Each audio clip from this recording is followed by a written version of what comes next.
കർത്താവ് നിങ്ങളോട് കൂടെ. അങ്ങേ ആത്മാവോടും കൂടെ. മത്തായിയുടെ വിശുദ്ധ സുവിശേഷത്തിനുള്ള വായന. കർത്താവേ, അങ്ങേക്ക് മഹത്വം. അക്കാലത്ത് യേശു ജനക്കൂട്ടത്തോട് അരുൾ ചെയ്തു, സത്യമായി ഞാൻ നിങ്ങളോട് പറയുന്നു, സ്ത്രീകളിൽ നിന്ന് ജനിച്ചവരിൽ സ്നാപകി യോഹന്നേക്കാൾ വലിയവൻ ഇല്ല. എങ്കിലും സ്വർഗരാജ്യത്തിലെ ഏറ്റവും ചെറിയവൻ അവനേക്കാൾ വലിയവനാണ്. സ്നാപകി യോഹന്നാൻ്റെ നാളുകൾ മുതൽ ഇന്ന് വരെ സ്വർഗരാജ്യം ബലപ്രയോഗത്തിന് വിഷയമായിരിക്കുന്നു. ബലവാന്മാർ അത് പിടിച്ചടക്കുന്നു. യോഹന്നാൻ വരെ സകല പ്രവാചകന്മാരും നിയമവും പ്രവചനം നടത്തി. നിങ്ങൾ സ്വീകരിക്കാൻ തയ്യാറാണെങ്കിൽ ഇവനാണ് വരാനിരിക്കുന്ന ഏലിയ. കർത്താവിൻ്റെ സുവിശേഷം. ക്രിസ്തുവേ, അങ്ങേക്ക് സ്തുതി.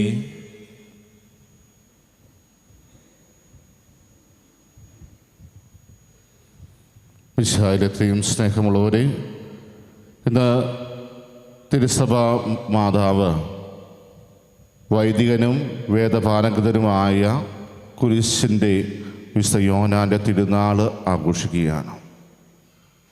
വിശുദ്ധ യോഹന്നാൻ തൻ്റെ ജീവിതത്തിൽ നമ്മുടെ തന്നെ അസ്തിത്വത്തെക്കുറിച്ച് ആത്മാർത്ഥമായി ചോദ്യം ചോദിക്കുകയും അസ്തിത്വത്തിൻ്റെ വില എന്താണെന്ന് തിരിച്ചറിയുവാൻ വേണ്ടി സാഹസികമായി ഇറങ്ങിത്തിരിക്കുകയും ചെയ്ത ഒരു വ്യക്തിയാണ്. അങ്ങനെ തൻ്റെ അസ്തിത്വത്തെക്കുറിച്ച് ചോദ്യങ്ങൾ ചോദിച്ച് മുന്നോട്ട് പോകുന്ന വേളയിൽ ആവിലായിലെ വിശുദ്ധ അമ്മ ത്രേസ്യയെ കാണുകയും ആ അമ്മയുടെ പ്രചോദനം ഉൾക്കൊണ്ടുകൊണ്ട് നിഷ്പാദക കർമ്മലീത സഭയിലെ അംഗമായി തീരുകയും ചെയ്യുന്ന കാഴ്ചയാണ് നമുക്ക് കാണുവാൻ സാധിക്കുക. അതിലൂടെ ആത്മാർത്ഥമായി തൻ്റെ ജീവിതത്തിലെ എല്ലാം തന്നെ വെടിയുവാനും ദൈവത്തിന് വേണ്ടി നിസ്തുലം സേവനം ചെയ്യുവാനും വൈദികനായ വിശുദ്ധ യോഹന്നാന് സാധിച്ചു. ഇന്ന് അദ്ദേഹത്തിൻ്റെ പ്രത്യേകമായ മാധ്യസ്ഥവും നമ്മുടെ ഓരോരുത്തരും ജീവിതത്തിലേക്ക് തേടാം. അദ്ദേഹത്തെ പോലെ ആത്മപരിത്യാഗം ചെയ്തുകൊണ്ട് ക്രിസ്തുവിന് വേണ്ടി ജീവിക്കുവാൻ നമുക്ക് ഓരോരുത്തർക്കും പരിശ്രമിക്കാം. ഇന്നത്തെ സുവിശേഷത്തിലേക്ക് കടന്നു വരുമ്പോൾ മത്തായിയുടെ സുവിശേഷം 11-ാം അധ്യായം 11 മുതൽ 15 വരെയുള്ള തിരുവചനങ്ങളാണ് നമ്മുടെ വിചിന്തനത്തിനായിട്ട് തിരുസഭാ മാതാവ് നൽകിയിരിക്കുന്നത്. ഇതിൽ യേശുനാഥൻ സ്നാപക യോഹന്നാനെ പരിചയപ്പെടുത്തുന്ന ഒരു ഭാഗമായിട്ട് വേണമെങ്കിൽ ഇതിനെ കാണുവാൻ സാധിക്കും.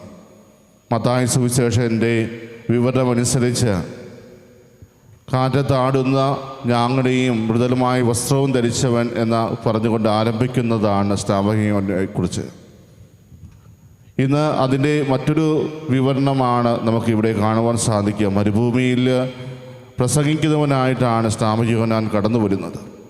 ഇവിടെ യേശുനാഥൻ ജനക്കൂട്ടത്തോട് പറയുമ്പോഴും സ്നാപക യോഹന്നാനെ പരിചയപ്പെടുത്തുന്നതാണ് നമുക്ക് കാണുവാൻ സാധിക്കുക. ഇതിന് തൊട്ട് മുമ്പുള്ള വചനഭാഗം കാണുകയാണെങ്കിൽ അനേകം ജനങ്ങൾ അവനെ അന്വേഷിച്ച് അവൻ്റെ വചനം കേൾക്കുവാനും ശ്രവിക്കുവാനും മരുഭൂമിയിലേക്ക് പോകുന്നതായിട്ട് പറയുന്നുണ്ട്.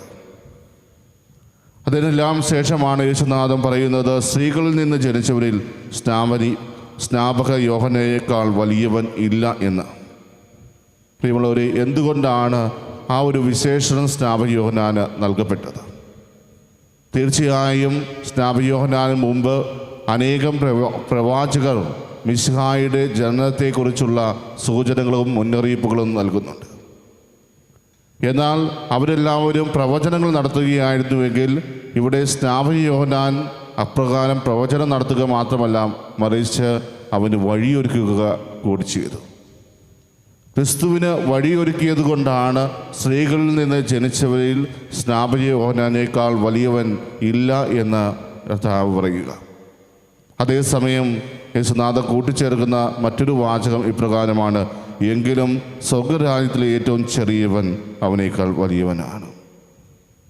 എന്തുകൊണ്ടാണ് ഇപ്രകാരം യേശുനാഥൻ പറഞ്ഞത് എന്ന് ചോദിക്കുകയാണെങ്കിൽ, പ്രിയമുള്ളവരെ, സ്നാപക യോഹന്നാൻ്റെ ദൗത്യം ക്രിസ്തുവിന് വഴിയൊരുക്കുക എന്നുള്ളതാണെങ്കിൽ, വഴിയും സത്യം ജീവനുമായ ആ ക്രിസ്തുവിനെ പിന്തുടർന്നവരാണ് നാം ഓരോരുത്തരും. ക്രിസ്തുവിനെ അറിയുകയും അവൻ്റെ വഴി സ്വീകരിക്കുകയും ചെയ്ത നാം ഓരോരുത്തരും അതിനാൽ തന്നെ സ്നാപക യോഹന്നാനേക്കാൾ വലിയവനാണ്. ദൈവ രാജ്യത്തിൻ്റെ രഹസ്യങ്ങൾ സ്നാപക യോഹന്നാനേക്കാൾ കൂടുതലായിട്ട് അറിയുവാൻ നമുക്കാണ് സാധിച്ചിട്ടുള്ളത്. ക്രിസ്തു നമുക്കാണ് വെളിപ്പെടുത്തി തരുന്നത് സ്വർഗരാജ്യം എപ്രകാരമുള്ള ഒന്നാണെന്ന്. പല ഉപമകൾ വഴി യേശുനാഥൻ അത് നമുക്കായിട്ട് വെളിപ്പെടുത്തി തന്നു. അങ്ങനെ അതിനാൽ തന്നെ ദൈവരാജ്യ രഹസ്യങ്ങൾ വെച്ച് തുലനം ചെയ്യുമ്പോൾ തീർച്ചയായും സ്നാപക യോഹന്നയേക്കാൾ വലിയ ഒരു സ്ഥാനം നമുക്ക് കർത്താവ് നൽകുന്നുണ്ട്. അത് കഴിഞ്ഞ് വരുന്ന ആ വാക്കുകൾ ആണ് നമ്മൾ ഈ ഒരു കാലഘട്ടത്തിൽ പ്രത്യേകമായും ഏറ്റെടുക്കേണ്ടത്. സ്നാപക യോഹന്നാൻ്റെ നാളുകൾ മുതൽ ഇന്ന് വരെ സ്വർഗരാജ്യം ബലപ്രയോഗത്തിന് വിഷയമായിരിക്കുന്നു. പ്രിയമുള്ളവരെ, ഈ ഒരു വചനത്തിൻ്റെ വെളിച്ചത്തിൽ നമ്മൾ ധ്യാനിക്കുമ്പോൾ സ്നാപക യോഹന്നാൻ്റെ ആ കാലം മുതൽ ഇന്ന് വരെ സ്വർഗരാജ്യം ബലപ്രയോഗത്തിന് വിഷയമായിരിക്കുന്നു എന്ന് പറയുന്നതിൻ്റെ അർത്ഥം എന്താണ്? സ്നാപക യോഹന്നാൻ്റെ ജീവിത രീതി തന്നെ ഒന്ന് എടുത്തു നോക്കുക. എപ്രകാരമുള്ള ഒരു ജീവിത രീതിയാണ് സ്നാപക യോഹന്നാൻ തിരഞ്ഞെടുത്തത്? ക്രിസ്തുവിന് വേണ്ടി വഴിയൊരുക്കുക എന്ന വലിയ ദൗത്യം സ്നാപക യോഹന്നാൻ സ്വീകരിച്ചപ്പോൾ അദ്ദേഹം തിരഞ്ഞെടുത്ത ജീവിത ശൈലി ഒത്തിരിയേറെ പരിത്യാഗത്തിൻ്റെ ഒന്നായിരുന്നു. സ്വയം വ്യയം ചെയ്തുകൊണ്ട് ക്രിസ്തുവിന് വഴിയൊരുക്കുവാൻ വേണ്ടി തന്നെ ഒരുക്കുന്ന ഒരു ജീവിതം. ഈ ഭൂമിയിലെ എല്ലാ സുഖസൗകര്യങ്ങളിൽ നിന്നും മാറി നിന്നുകൊണ്ട് ക്രിസ്തുവിന് വേണ്ടി മാത്രം സമർപ്പിക്കപ്പെട്ട ഒരു ജീവിതം. തീർച്ചയായും അത് ഒത്തിരിയേറെ ബലപ്രയോഗത്തിന് കാരണമാകും. കാരണം നമ്മൾ എടുക്കുന്ന ഒരു തീരുമാനം അവിടെയുണ്ട്. ഈ ലോക സുഖങ്ങളിൽ നിന്നെല്ലാം ഒത്തിരിയേറെ പ്രലോഭനങ്ങൾ നേരിടുവാനുള്ള സാധ്യതകൾ അവിടെയുണ്ട്. അതെല്ലാം വേണ്ടെന്ന് വെച്ച് ആ പരിത്യാഗ പ്രവർത്തികളിലൂടെ അവൻ മുന്നോട്ട് പോയി.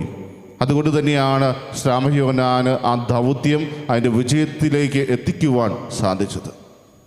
ക്രിസ്തുവിന് വഴിയൊരുക്കുക എന്നത് വലിയൊരു ദൗത്യമായിരുന്നു. മറ്റുള്ളവരെല്ലാം സൂചനകൾ നൽകിയപ്പോൾ സ്നാപക യോഹന്നാനെ സംബന്ധിച്ച് ക്രിസ്തുവിനെ നേരിട്ട് കാണുവാനുള്ള ഭാഗ്യമുണ്ടായി. ആരാണ് മെശിഹ എന്ന് തിരിച്ചറിയുവാനുള്ള ഭാഗ്യമുണ്ടായി. അങ്ങനെ ഒത്തിരിയേറെ സൗഭാഗ്യം ഇതിലൂടെ സ്നാപക യോഹന്നാന് കൈവന്നു. പ്രിയമുള്ളവരെ, അതുപോലെ തന്നെ നമ്മുടെ ജീവിതത്തിലും ഈ ഒരു ബലപ്രയോഗം നടത്തണം. പലപ്പോഴും നമ്മുടെ ചുറ്റുപാടും നമുക്കെതിരെ പ്രവർത്തിക്കുന്ന തിന്മയുടെ സ്വാധീനങ്ങളുണ്ട്. അതിൽ നിന്നെല്ലാം ക്രിസ്തുവിൻ്റേതായിട്ട് മാറുവാനുള്ള ഒരു ആഗ്രഹം നമുക്കുണ്ടെങ്കിൽ നമ്മൾ അതിനെതിരെ എപ്പോഴും യുദ്ധം ചെയ്തുകൊണ്ടിരിക്കണം. അതിനെ എപ്പോഴും പ്രതിരോധിച്ചു കൊണ്ടിരിക്കണം. കാരണം ആ പ്രലോഭനങ്ങൾക്ക് അടിമപ്പെടുന്ന ആ നിമിഷം നമ്മൾ പരാജയത്തിലേക്ക് പോകും. അതുകൊണ്ട് നിരന്തരം ഒരു ബലപ്രയോഗം നമ്മുടെ ജീവിതത്തിലും ആവശ്യമാണ്. ക്രിസ്തുവിൻ്റെ ഒരു നല്ല അനുയായിയായിട്ട് മാറുവാൻ, ക്രിസ്തുവിനെ അനുഗമിക്കുന്നവരായിട്ട് മാറുവാൻ, ക്രിസ്തുവിനെ ഹൃദയത്തിൽ പേറുന്നവരായിട്ട് മാറുവാൻ നമുക്ക് ഈ ബലപ്രയോഗം ആവശ്യമാണ്. അതുകൊണ്ട് ഇന്ന് ഈ ദിവ്യബലിയിൽ സംബന്ധിക്കുമ്പോൾ നമുക്ക് കർത്താവിനോട് പ്രത്യേകം പ്രാർത്ഥിക്കാം. കർത്താവേ, എൻ്റെ ജീവിതത്തിലേക്ക് കടന്നു വരുന്ന എല്ലാ തിന്മയുടെ സ്വാധീനങ്ങളെയും പൂർണ്ണമായും പ്രതിരോധിക്കുവാനും ഒരിക്കലും തിന്മയ്ക്ക് അടിമപ്പെട്ട് അങ്ങേ വേദനിപ്പിക്കാതിരിക്കുവാനും വേണ്ട കൃപ നീ ഞങ്ങൾക്ക് ഓരോരുത്തരും നൽകണമേ. അതിലൂടെ അങ്ങ് പറഞ്ഞ ആ വലിയവരുടെ ഗണത്തിലേക്ക് ഞങ്ങളെ ഓരോരുത്തരെയും കൂട്ടിച്ചേർക്കണമേ. സ്നാപക യോഹന്നാൻ സ്ത്രീകളിൽ നിന്ന് ജനിച്ചതിൽ വലിയവരാണെങ്കിൽ കർത്താവേ, അതിനേക്കാൾ വലിയൊരു സ്ഥാനം നീ ഞങ്ങൾക്കാണ്ട് നൽകിയിട്ടുണ്ട്. അങ്ങേ അറിയുവാനും അങ്ങേ അനുഭവിക്കുവാനും നീ ഞങ്ങൾക്ക് ഓരോരുത്തർക്കും അവസരം നൽകി. ആ അവസരം ഞങ്ങൾ ശരിയായി വിനിയോഗിച്ചുകൊണ്ട് അങ്ങയുടെ നല്ല മക്കളായി ജീവിക്കുവാൻ ഞങ്ങളെ ഓരോരുത്തരെ അനുഗ്രഹിക്കണമേ എന്ന് നമുക്ക് ആത്മാർത്ഥമായിട്ട് പ്രാർത്ഥിക്കാം. അതിന് സർവശക്തനായ ദൈവം നമ്മെ ഓരോരുത്തരെയും സമൃദ്ധമായിട്ട് അനുഗ്രഹിക്കട്ടെ. ആമേൻ.